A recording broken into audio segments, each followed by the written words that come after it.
Let's talk about how to detoxify your lungs. What is the best way? Okay, we're talking about detoxifying pollution, the chemicals from smoking. And by the way, since you probably already know this, but there's 7,000 chemicals in cigarette smoke. 250 are harmful and 69 actually are carcinogenic. I mean, there's even a radioactive element in smoking. You have ammonia, you have formaldehyde, hydrogen cyanide, and even cadmium, which is a heavy metal. And you have first-hand smoking, and then you have second-hand smoking, right? But there's also third-hand smoking, all the chemical particles that end up like on furniture, clothing that you come in contact with as well. And of course, the goal of you probably watching this is to reduce your risk of cancer and things like that. But there's another big problem that is associated with smoking, and that is COPD, chronic obstructive pulmonary disease. 12 million people in the United States have COPD. So I'm going to share some information on how to prevent that, and if you have it, what to do to improve it. But smoking is not the only issue here. You have pollution in the air, you have cleaning supply chemicals, you have mold and mildew in your house. You even have something called radon gas that can actually affect your lungs. And then also, if we compound that with pre-existing infections to the lung, it can lead to some major problems. And just so you know, like lung cancer doesn't always come from smoking. It can be referred, or they call it spread, from other organs.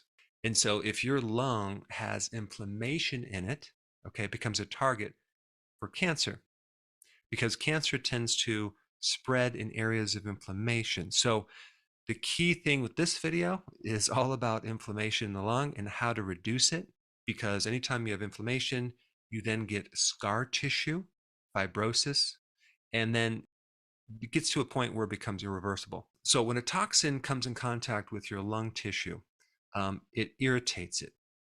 It's going to start creating inflammation. And then over time, if there's a chronic exposure to that toxin, you start developing fibrosis. And you also, at the same time, get a lowered amount of your own antioxidants that are there to protect the lung.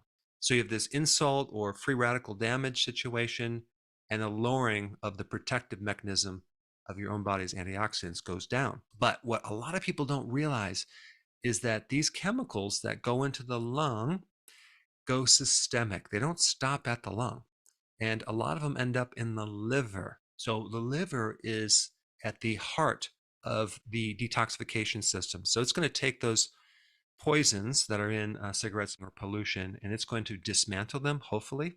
And it does this through a series of enzyme interactions called phase one, phase two, phase three detoxification enzymes. But there gets to a point where it becomes overloaded, where the liver cannot keep up with this, especially if it's a chronic exposure to these chemicals.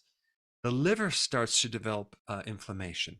It can even develop fat from inflammation. As you filled up the lungs with chemicals and pollution, it can end up in the arteries and create a lot of heart problems. But I think the key note here is chronic exposure, okay?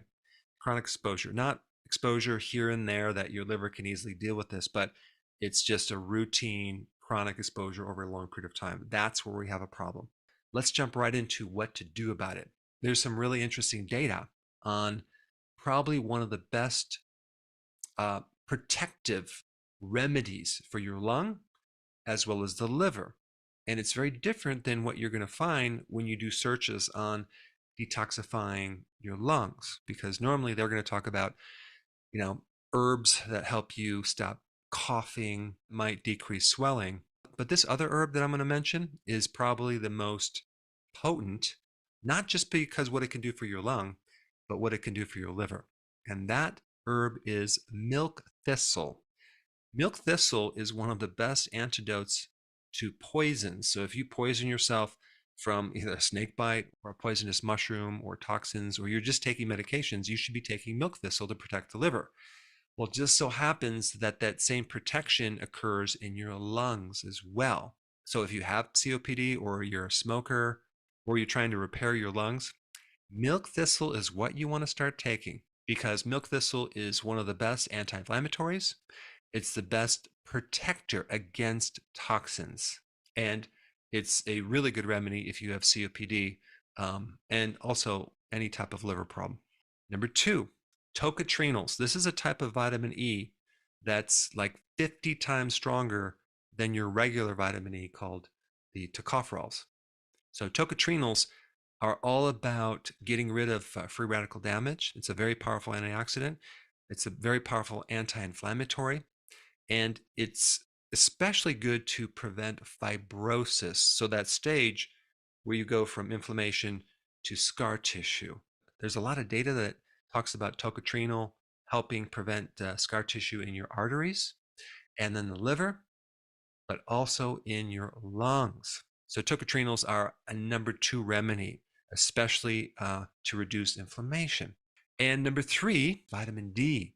You want to take this probably in 20,000 IUs, but vitamin D is a very powerful anti-inflammatory, and it's really good for COPD, any type of lung inflammation, as well as any autoimmune diseases. Now, there are some interesting links between COPD and autoimmune. You may have antibodies against your own lung tissue if you have COPD. And this is something you'd have to have tested, but I want to bring it up because it is an issue.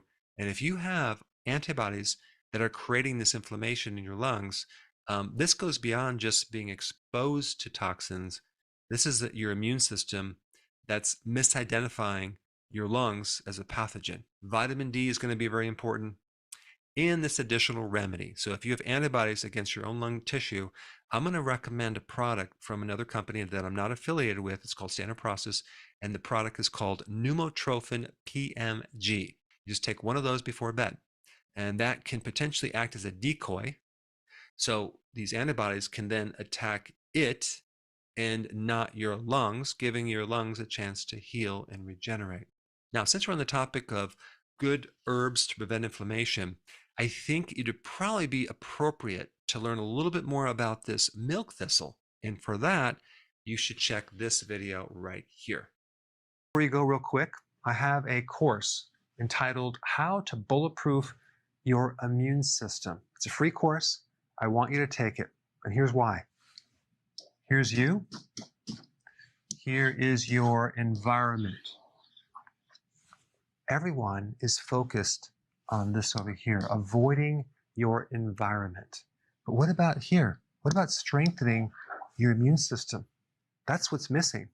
This course will show you how to bulletproof yourself, and so you can tolerate and resist your environment much better by strengthening your own immune system. I put a link down in the description right down below. Check it out and get signed up today. Hey, before